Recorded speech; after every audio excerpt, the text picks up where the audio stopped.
My name is Ikekhua. I'm one of the sales directors at Kiln.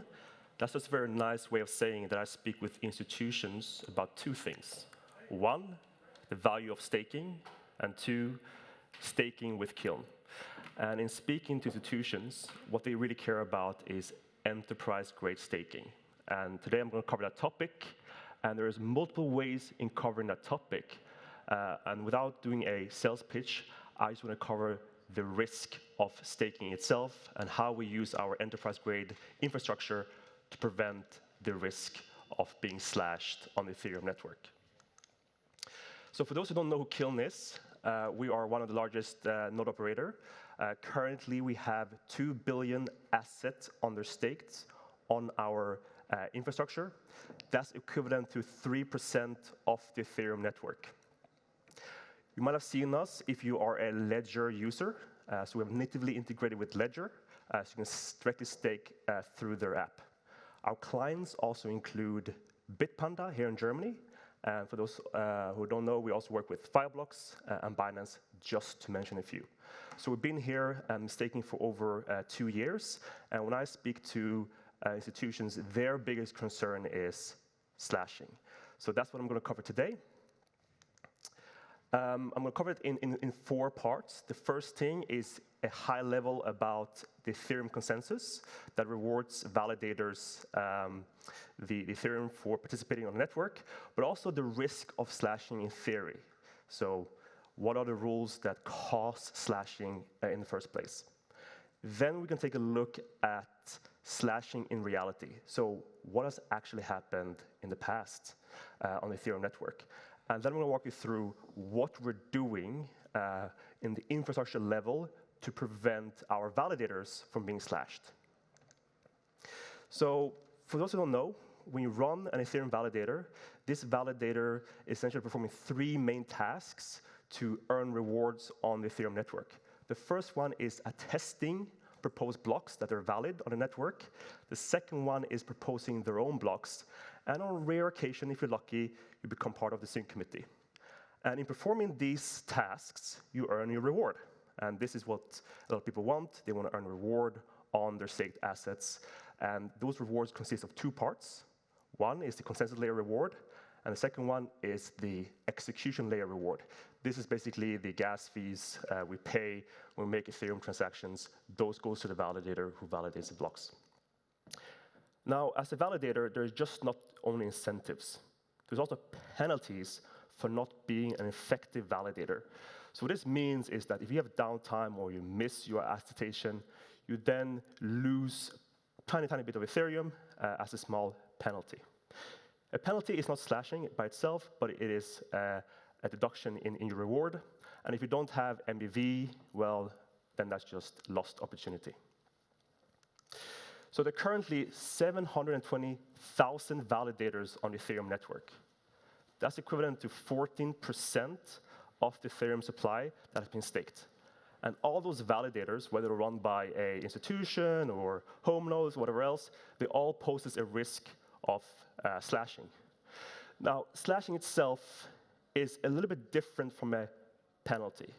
It's a punishment for behaving dishonestly on the Ethereum network. And it looks something like you trying to double sign to earn more rewards, or trying to fork the network, or trying to change the history on Ethereum. If you're doing anything of those activities, you will then be slashed parts of Ethereum. And for those who don't know, a validator needs to have 32 Ethereum to participate on the network. Now, what happens if you behave dishonestly on the network is that your validator will then go into the exit queue and will be there for 36 days.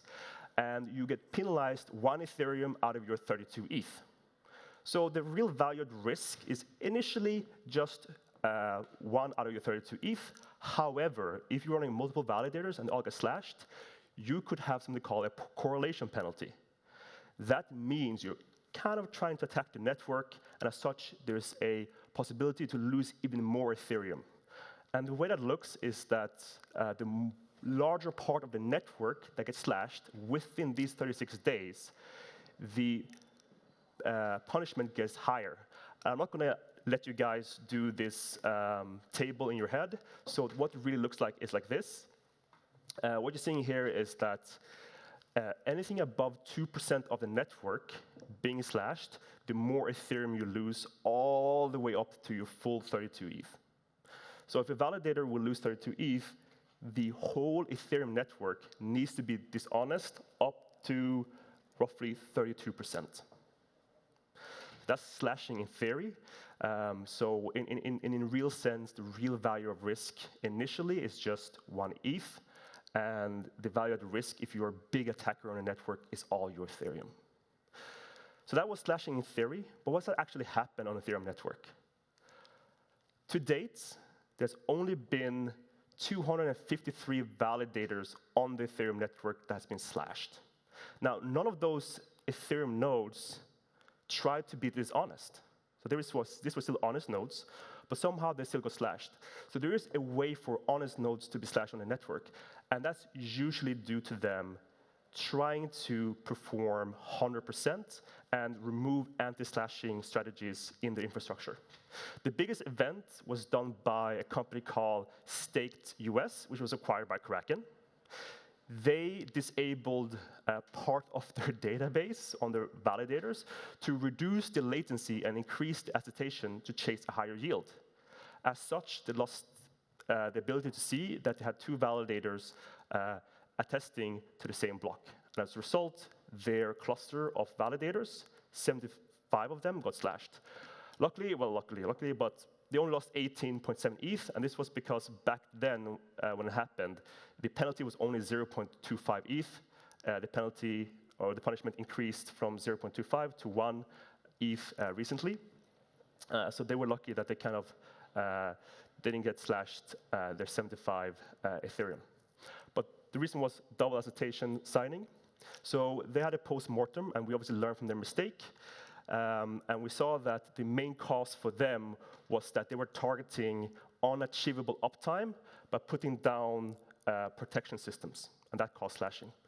We also seen there's other root causes to slashing. It's not only chasing the highest yield, it's also by developing poor infrastructure, trying to cut costs. This could also cause you to put down your protection systems. So these are usually the root causes we identified, and as such, I'd love to share what we do to prevent slashing. And it kind of begins already in the mantra of our company, where we have a strategic vision that it's better to be down than slashed. What that means is that we'll rather lose a little bit of reward by increasing or completely removing the risk of being slashed in the first place. So we have something called the Swiss cheese model. This is a model the aviation industry use to ensure that before they take off a plane, all the checks are set up in place to ensure that they are rather delay the flight than seeing one of their airplanes crash. Right? So we have the same motto here.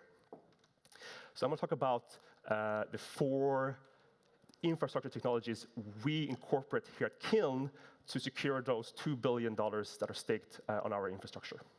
Now, you can obviously tell this was done by an engineer, but I'm going to simplify this to the wider audience, what these 4 technology stacks does for our infrastructure. The first one is called GitOps workflow. Second one is called local signing database. Third one is external signing authority. And fourth one is a double ganger detection. So beginning with the first layer of defense, this is on the infrastructure level when we deploy a validator. So this is what our infrastructure team use to have a single source of truth of all the states of our validators to ensure that we do not reuse the same validator key. There are 2 failure parts in this model, and that is it could be a bug in the software itself that might not have the states of all of our validators up to date, and as such could cause a risk of being slashed. It could also be that our developer, for whatever reason, urgently pushes the software updates to the main branch without taking into account notifications that there are 2 validators in 2 keys in the same validator. So basically human error and also bug error. Luckily, there's only 2 people in our organization who can push the infrastructure here at Kiln, so the risk is very low, but that's still be human error. So to prevent those two holes, we have the local anti-slashing database. That means each of our validators has a local database of all the blocks they confirmed and attested to. So what this means is if one of our validators goes down, it has a record of the work it has done. I believe this was one of the things they removed in state.us, which caused slashing. So this ensures that the validator that goes down don't reattest blocks that could cause slashing. The only hole here is that there might be two clients using the same validated key, but our previous protection protects against that. Now, this is actually probably the best infrastructure technology you can have as a node operator, but the reason why people don't use this is because it increases latency, and as such could reduce the overall reward return. So in Lido, for those who don't know, is a large liquid staking protocol. They work with a lot of node operators. We are one of them. The external signing authority is not a requirement to participate in the network because of the high latency penalty. And as such, a lot of node operators do not use it. But we use it, and because we don't cut costs in our infrastructure, we have this external signing authority very close to our servers. As such, we try to reduce the latency as much as possible. But what it really does is that when we attest a block, we need a signature. This signature does not come from the validator itself, which most validators do. It comes from a third-party computer, which we run, that has all the signatures done by Kiln for all our tens of thousands of validators. So it's only one authority that can sign. As such, it knows the state of all the signatures that's been done. The only risk here is an unprecedented bug, right? So it's a bug on that Web3 signer. And as such, we have the fourth protection. This is double guarantee detection. It's a German word for someone that looks similar to you. So in a case whereby maybe one of our clients, maybe they require themselves to hold the validator key. For whatever reason, they decide to spin up another validator that is not on the Kiln infrastructure. We can detect a double ganger, so another node using the same validator key that is not run by our infrastructure. And this was actually developed by one of our engineers for the most popular client, Prism. So we were actually one of the developers for this. So once you lay this up all together across the full infrastructure stack, we can actually prevent all slashing risks that have happened up to date. So any slashing risks that have happened, one of our 4 protection mechanisms can and would have prevented that from happening. Now, there could be an unknown unknown. So, there's always theorists out there that say, well, this could cause slashing, that could cause slashing. And for that, we have something that's not related to our infrastructure whatsoever. It's a classic 5th layer, which is insurance we have put in place, which is equivalent to 1 million, provided by Chainproof. It's a cutting-edge insurance policy. It has nothing to do with our infrastructure, but for whatever reason, if we get slashed, our insurance policy would cover up to 1 million. And to put that in perspective, the 253 validators been slashed, that's what's equivalent to $500,000 worth of value being lost. So this insurance policy is covering double of what have been slashed to date. And with 1 minute left, that was it. If you want to know more about us, you can find us at kiln.fi. And thank you so much for your time. Thank you. Thank you. A big applause for Petter.